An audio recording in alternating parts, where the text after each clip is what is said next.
Praise the lord. దేవుని కృప బట్టి మీరందరూ క్షేమంగా ఆరోగ్యంగా ఉన్నారు అనుకుంటున్నాను. ఎలా ఉన్నారండి? ఏం చేస్తున్నారు? ఇంక నేను మార్నింగే లేచి ఫ్రెష్ అప్ అయిపోయి నేనైతే ఇక్కడ దోశ అయితే వేసుకుంటున్నాను అనమాట. దీంట్లో కొంచెం లైట్గా జీలకర్ర కూడా వేసుకున్నాను. నాకు సాఫ్ట్గా ఉంటేనే ఇష్టమండి దోశ. క్రిస్పీగా ఉంటే నాకు అస్సలు నచ్చదు. అందుకని చెప్పేసి మంచిగా సాఫ్ట్ జస్ట్ కొంచెం ఉడికిన తర్వాత ఇలా అయితే నేను తీసుకుంటున్నానండి. నాకు సాఫ్ట్గా ఉండడం ఇష్టం కాబట్టి తొందరగా తీసేసుకుంటున్నాను. మీకు కావాలంటే కొంచెం సేపు ఉంచారంటే క్రిస్పీగా అయిపోతుంది. తర్వాత నెక్స్ట్ దోశ అయితే వేసుకొని నేనైతే ఇక్కడ గిన్నెలు అవి ఉన్నాయని ఖాళీగా ఉన్నాను కదా అని చెప్పేసి ఫస్ట్ గిన్నెలని సర్దేసుకుంటున్నాను అనమాట. అప్పుడైతే తింటాను. ఫస్ట్ అయితే గిన్నెలని సర్దేసుకున్నానండి. సర్దేసుకున్న తర్వాత ఇంకా హాల్లోకి వచ్చి ఇంకా చట్నీ ఉందండి ఆల్రెడీ, కానీ నాకు ఎందుకో నచ్చలేదు, తినాలనిపించలేదు. అందుకని చెప్పేసి నేనైతే పచ్చళ్ళు వేసుకొని తిన్నాను. ఒకటేమో కరివేపాకు పచ్చడి, ఒకటేమో మామిడికాయ పచ్చడి. కొంచెం లైట్గానే తిన్నానండి, మరి హెవీగా తినట్లేదు. కరివేపాకు పచ్చడి ఆల్రెడీ నేను షేర్ చేశాను మీకు, సాటర్డే వ్లాగ్లో ఉంటుందండి, ఖచ్చితంగా చూడండి మీకు ఎవరికైనా ఇంట్రెస్ట్ ఉంటే. తర్వాత ఇంకా గిన్నెలు కడగాలి కదా, అంతకన్నా ముందు నేనైతే రైస్ అయితే కడిగి పెట్టేసుకుంటానండి. ఇది లోపల నానుతూ ఉంటుంది కదా, నా పనులు కంప్లీట్ చేసుకునేటప్పటికి నానిపోతుంది. నేను మ్యాక్సిమం ఒక 2 hours వరకు నానబెట్టుకుంటాను అనమాట. ఏమో తెలియదండి, అలవాటు నాకు అలాగా. తర్వాత అయితే గిన్నెలు కడుక్కుంటున్నానండి, ఇలా వీడియో చూపిస్తున్నట్టుగా.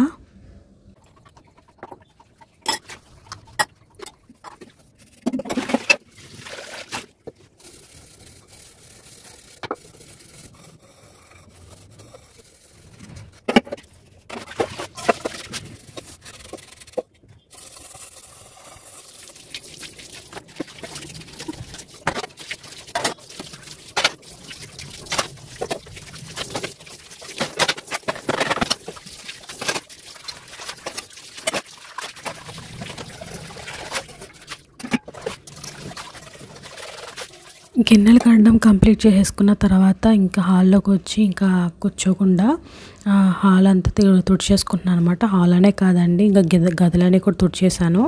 నేను ఇంకేమీ చూపించట్లేదు, జస్ట్ అయితే చూపిస్తున్నాను. ఇంకా అది తుడిచేసుకున్న తర్వాత నేనైతే ప్రేయర్ చేసుకుంటున్నానండి. ఈరోజు ఏం చదివానంటే దేవమర్మాలు చదివేశాను ఫస్ట్ అయితే. తర్వాత అయితే 12వ అధ్యాయం అంతా చదివానండి.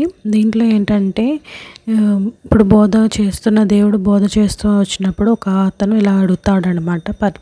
అయితే దాంట్లో ఏంటంటే అంటే పరిసయ్యులు సద్దుకాయలు అడుగుతారనమాట. ఇప్పుడు ఒక పిల్లలు అంటే ఒక భర్త తన భార్యను పెళ్లి చేసుకున్న తర్వాత తన పిల్లలు లేకుండా చనిపోతాడు. అలా 7గురిని పెళ్లి చేసుకుంటాడు. తన ఎవరికి భార్య అవుతుంది అని చెప్పేసి వాక్యం దీంట్లోనే ఉంటుందన్నమాట. అయితే పరలోక రాజ్యంలో ఇలాంటిది ఏముండదు, ఇది భూలోకం వరకే ఉంటుంది అని చెప్పేసి దేవుడు ఇక్కడ మాట్లాడుతూ వస్తాడనమాట. తర్వాత ఎవరు ఏది మనకి దేవుని ముఖ్యమైనది అని చెప్పేసి అడిగినప్పుడు నీవు పూర్ణ హృదయంతో పూర్ణ ఆత్మతో దేవుని సేవించాలనే వాక్యం దీంట్లోనే ఉంటుందన్నమాట. ఇంకా అలాగా కొన్ని వాక్యాలు అయితే దీంట్లో ఉన్నాయండి.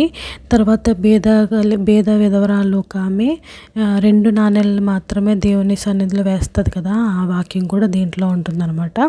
ఇలా అయితే నేను ప్రేయర్ చేసుకుని నా ప్రేయర్ అయితే కంప్లీట్ చేసుకున్నానండి. తర్వాత నేనైతే ఇంకా వంటగదిలోకి వచ్చి వంట అయితే స్టార్ట్ చేశాను. ఫస్ట్ అయితే ఎగ్స్ అయితే ఉడకపెట్టుకుంటాకని పెట్టేసుకున్నాను.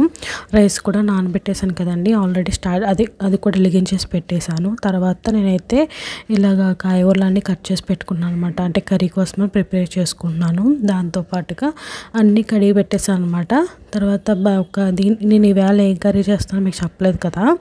ఏంటంటే ములక్కాడ కోడిగుడ్లు అయితే వండుతున్నానండి. అందుకని చెప్పేసి కోడిగుడ్లు అయితే ఉడకపెట్టాను.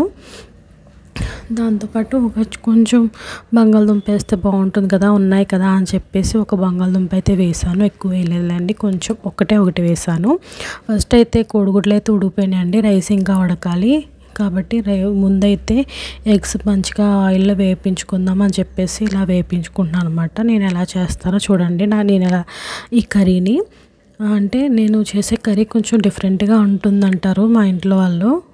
కొంచెం నేను స్లోగానే చేస్తాను కర్రీస్ అన్నీ కూడా, కానీ టేస్ట్ వైజ్గా చాలా బాగుంటుందండి. మంచిగా ఈ ఉప్పు పసుపు కారం వేసుకుని మంచిగా వేగించేసుకుని పక్కన పెట్టేసాను ఎగ్స్ అనేది.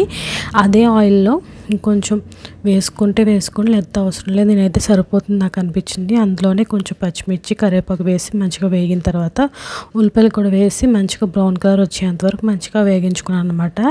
ఇలా మంచిగా వేగిన తర్వాత దీంట్లోకి అయితే ములక్కాడలోని బంగాళదుంప అయితే వేసేసానండి.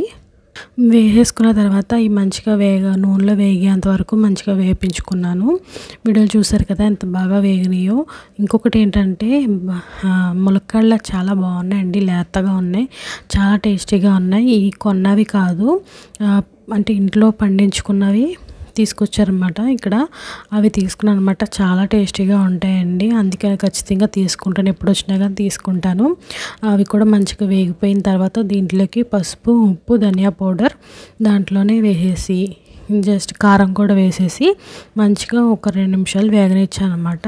నేను ఇక్కడ ఏం చేశానంటే ప్రతిసారి వాటర్ వేస్తాను కదండి, వాటర్ వేయకుండా దీంట్లోకి మనం కొంచెం పాలు కూడా వేసుకుంటే చాలా బాగుంటుందండి.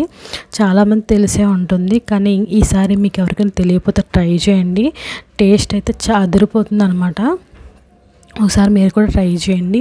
మనం ఎంత పాలు కావాలంటే, ఇప్పుడు నేనైతే 1.5 గ్లాసు పాలు అయితే వేసుకుని 1 గ్లాస్ అయితే వాటర్ అయితే యాడ్ చేసుకున్నాను. అలా వేసుకుని దగ్గర పడేంత వరకు మంచిగా ఉడకబెట్టుకున్నాను అనమాట. మీకు మీ దగ్గర ఉన్న దాన్ని బట్టి వేసుకోండి. ఇలా దగ్గర పడిన తర్వాత లాస్ట్లో కొంచెం కొత్తిమీర వేసుకుని దించేసుకోవడమే అనమాట. ఇక్కడ నేను ఏం చేశానంటే కొంచెం పులుసుగా ఉంటే బాగుంటుంది కదా అని మా హస్బెండ్ చెప్తూనే ఉన్నారు.